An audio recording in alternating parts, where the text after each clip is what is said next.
Assalamualaikum warahmatullahi wabarakatuh. Ibarat Iblis itu adalah dari bangsa jin. Surat apa itu? Surat Al-Kahfi. Allah sampaikan bahwa iblis itu sebenarnya adalah asalnya bangsa jin yang sangat soleh dan taat. Betul-betul soleh, taat. Tidak ada dosa yang dilarang Allah yang tidak mereka kerjakan. Hobi menumpahkan darah di mana-mana, membuat kerusakan di muka bumi. Lalu Allah Subhanahu wa taala utus para nabi-nabi, malah dibantainya nabi-nabi. Nabi-nabi dari bangsa jin juga ya, dibantai oleh mereka, dibunuh oleh mereka. Sampai pada limit terakhir, Allah perintahkan seluruh malaikat bala tentara tempur dari langit turun ke bumi. Habisi seluruh jin yang ada. Bumi akan diganti dengan penghuni baru. Bangsa jin sudah out of order, sudah nggak layak lagi untuk menjadi pemimpin dan pemakmur bumi. Disuruh malaikat-malaikat turun, malaikat-malaikat tempur. Walillahi junudus samawati, Allah memiliki bala tentara di langit, disuruh turun untuk ngabisin bangsa jin. Tahu enggak Bapak Ibu, siapa yang diangkat oleh Allah menjadi panglima perang? Namanya waktu itu belum iblis ya, namanya ketika itu masih Azazil. Ini ada dalam kitab tafsir Al-Hafiz Ibnu Katsir. Namanya saat itu masih bernama Azazil. Jangan kasih nama anaknya Azazil nanti. Lalu turunlah panglima perang ini, yaitu Azazil, dengan memimpin seluruh malaikat-malaikat tempur. Semua bangsa jin yang ada di muka bumi diratakan, dibunuh. Yang dibiarkan hidup oleh Allah adalah yang melarikan diri sembunyi, masuk ke gua-gua, masuk ke hutan, sembunyi di pulau-pulau, dibiarkan oleh Allah, jangan dikejar, biarkan saja mereka tersisa hidup. Nah, ini cikal bakal calon pelanjut bangsa jin ke depannya. Lalu setelah selesai, malaikat-malaikat tempur kembali naik. Azazil juga naik ke atas. Bapak Ibu, Allah kemudian menyampaikan kepada mereka semua, inni ja'ilun fil ardi khalifah. Saya punya misi akan menciptakan pengganti baru yang akan memakmurkan bumi. Iblis merasa bangsanya sendiri sudah dihabisi, sekarang diganti, jadi nggak nyaman dia, diganti dengan makhluk baru. Dia coba hasut para malaikat yang ada, si Azazil ini, sampaikan pada Allah, nanti akan terulang kembali kisah lama. Orang kamu numpahkan darah buat kerusakan, ya kayak lama-lama aja. Ya udahlah, kita aja lah, kita aja makhluk Allah, khusus nyembah Allah. Bahasa Azazil ini disampaikan oleh malaikat kepada Allah. Para malaikat menjawab, termasuk si Azazil, jubirnya Azazil, ya Allah, apakah kembali akan engkau ciptakan di muka bumi makhluk-makhluk baru yang nanti akan membuat kerusakan dan pertumpahan darah seperti yang sudah-sudah? Cukup kami ya Allah, cukup kami sebagai makhlukmu, kami akan menyembahmu seperti yang sudah-sudah. Kami tidak akan berbuat dosa seperti yang telah kau saksikan ya Allah. Lalu apa kata Allah? Inni a'lamu ma la ta'lamun. Saya ini sudah punya strategi dan rencana yang kalian tidak tahu. Dan kalian akan lihat apakah mungkin makhluk ini akan berbuat dosa jika dia punya bekal seperti yang akan berikut ini. Dengan kun fayakun, Adam pun tercipta. Dan iblis tahu, Azazil ini tahu dari apa Adam diciptakan. Seluruh mereka tahu dari tanah liat, saripati tanah liat. Tanah liat itu di bawah. Ya biasa posisinya dalam tanah, diinjak-injak dan agak sedikit bau. Lalu setelah jadi kun fayakun, Allah masukkan chips, ibarat kita bahasa sekarang ya, yang lengkap dengan informasi-informasi yang tidak diketahui oleh seluruh malaikat. Lengkap pengetahuannya tentang berkaitan dengan tauhid dan akidah, tentang perintah dan larangan, lengkap semuanya tahu. Apa itu cahaya, unsur-unsur cahaya, tahu Adam. Apa itu angin, ada apa bagian angin, segala macam manfaat dan mudarat angin. Dan apa itu malam, apa itu siang, apa itu bebuan, semuanya lengkap. Sehingga ketika selesai diuji. Lalu Allah bertanya, hei malaikat-malaikat, sini kumpul kalian. Kamu juga Zil, sini Zil, Azazil. Ya, sini Zil, saya mau uji kalian semua. Coba hadapi orang macam ini, makhluk baruku Adam.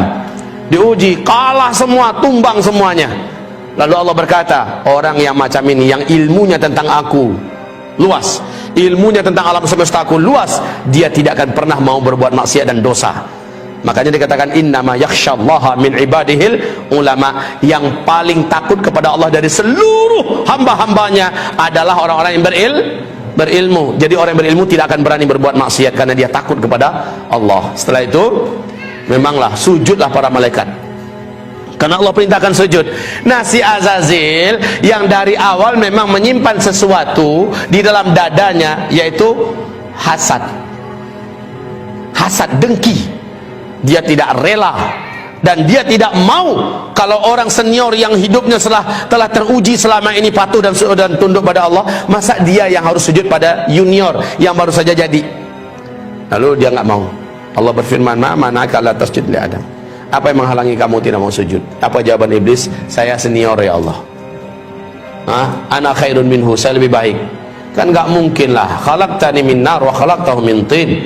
Karena nggak mampu menjawab tentang masalah ilmu, dia mencoba mengandalkan dirinya dari unsur penciptaan.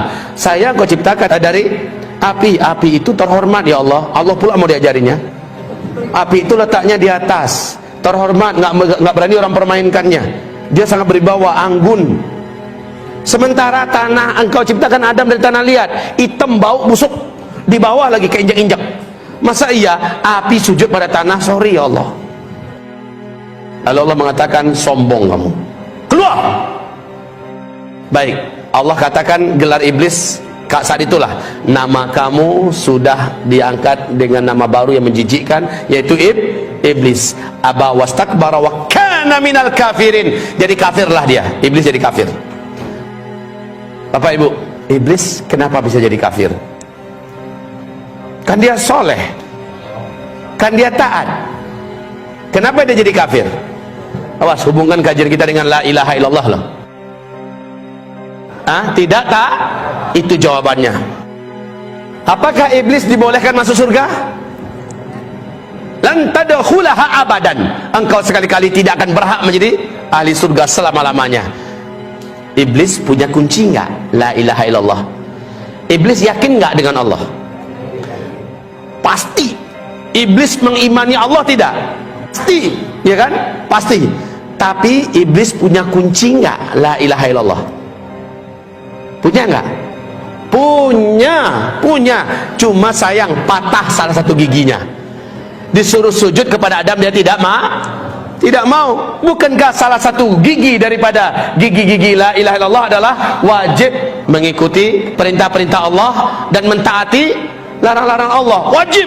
Iblis di situ nggak mau. Sujud kepada Adam itu nggak mau dia. Satu saja syahadat Allah yang ditolaknya menjadikan dia dikatakan Allah kafir. Awas, ini zaman banyak nggak orang menolak ayat Allah. Ini zaman banyak tidak orang menolak syariat Allah. Banyak.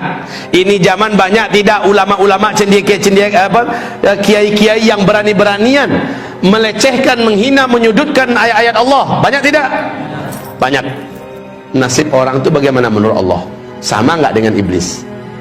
Buka surat Muhammad ayat 8 ayat 9. Surat 47 ayat 8 ayat 9. Allah katakan dalam ayat itu, siapa yang membenci satu saja di antara ayat Allah, kafir dia. Satu saja ayat Allah dia benci, dia tolak, dia musuhi, kafir dia. Kayak iblis. Iblis satu saja perintah Allah ditolaknya, maka iblis menjadi kafir. La haula wala quwata illa billah. Kalau ada hari ini orang jijik dan benci dengan syariat Islam, berarti betapa banyaknya ajaran Allah yang ditolaknya. Betul tidak? Bagaimana, syahadatnya masih selamat enggak? Kalau ada orang yang menolak dan membenci salah satu ayat Allah, umpamanya ayat perang, ayat jihad, dia benci itu ayat. Ayat 8 dan 9, coba lihat ayatnya. Apa bunyi ayatnya? وَالَّذِينَ كَفَرُوا فَتَعْسًا لَهُمْ وَأَضَلَّ أَعْمَالَهُمْ ذَلِكَ بِأَنَّهُمْ كَرِهُوا مَا أَنزَلَ اللَّهُ فَأَحْبَطَ أَعْمَالَهُمْ. Haji mereka hapus, puasa mereka hapus, bangun masjid mereka hapus, bangun rumah-rumah panti asuhan hapus, apapun amal soleh mereka hapus. Kenapa? Ada di antara ajaran yang Allah turunkan yang dia benci. Awas ya, hati-hati. Allah mengatakan hapus seluruhnya. Jelas nggak? Enggak pun dijelaskan ayatnya, bapak ibu sendiri baca langsung paham sendiri. Betul tidak? Orang-orang yang membenci ayat-ayat kami, orang-orang yang membenci syariat kami, bagian yang mana sajalah syariat yang dibencinya, maka Allah katakan batal seluruh amalnya, batal seluruh kesolehannya. Haji tiap tahun batal. Puasanya selama 35 tahun batal pahalanya. Sedekah, infaknya, bangun masjidnya di mana-mana batal seluruhnya. Kenapa? Ada di antara ayat atau syariat Allah yang dibencinya. Hati-hati. Hati-hati. Hati-hati kaum muslimin. Iblis kafir gara-gara menolak satu saja syariat Allah, sujud kepada Adam. Suatu ketika iblis datang kepada Nabi Musa alaihissalam. Musa, saya punya hajat kepada kamu. Siapa kamu? Kata Musa. Saya adalah iblis. Wow, tahu enggak Bapak Ibu, Musa ini sukanya, Musa ini kalau marah itu kelihatan langsung Pak Bu, dari bola matanya itu nampak. Iblis pun menjadi pucat di depan Nabi Musa. Satu-satunya nabi yang pernah menampar malaikat maut sampai pesong, sampai lepas cuma Nabi Musa Pak. Hadis sahih Imam Bukhari. Malaikat maut diturunkan oleh Allah untuk mencabut nyawa Nabi Musa. Pas datang malaikat maut, karena jadwalnya belum, tapi malaikat maut ini masih mengintai-intai. Nampak oleh Nabi Musa, dia akan menampakkan wujud nih. Nampak Nabi Musa, sorot matanya membuat merinding. Musa ini pantang betul, ada yang natap-natap dia gitu. Dia dekati, mau apa lo? Malaikat maut ditampar oleh Nabi Musa, pindah langsung. Memang kuat Pak. Nabi Musa tuh sekali pukul orang mati langsung nempel di dinding. Ceder langsung nempel di dinding, mati di tempat. Nabi Musa itu jangan salah-salah loh Pak ya, sangat mengerikan makan tangannya. Malaikat maut aja pindah langsung malaikat maut kembali lari dan naik ke sisi Allah. Apa kata malaikat maut? Arsaltani, engkau kirim saya kepada orang yang tidak menginginkan kematiannya. Maka kata Rasulullah, Allah perbaiki kembali, lalu Allah beri tanda khusus bahwa memang dia asli malaikat maut, bukan hanya sekedar ngaku-ngaku. Kemudian dia pun turun lagi kepada Nabi Musa, dikasih tanda bahwa memang dia resmi adalah malaikat maut, jangan dipukul lagi. Setelah yakin Nabi Musa ini memang malaikat maut, apa kata Nabi Musa?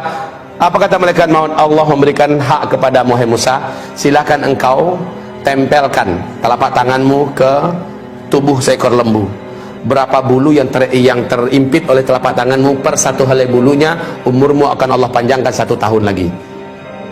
Apa kata Nabi Musa? Untuk berjumpa dengan kekasihku, aku harus menunda lagi sekian lama, aku tidak mau. Aku mau sekarang, kerjakan tugasmu.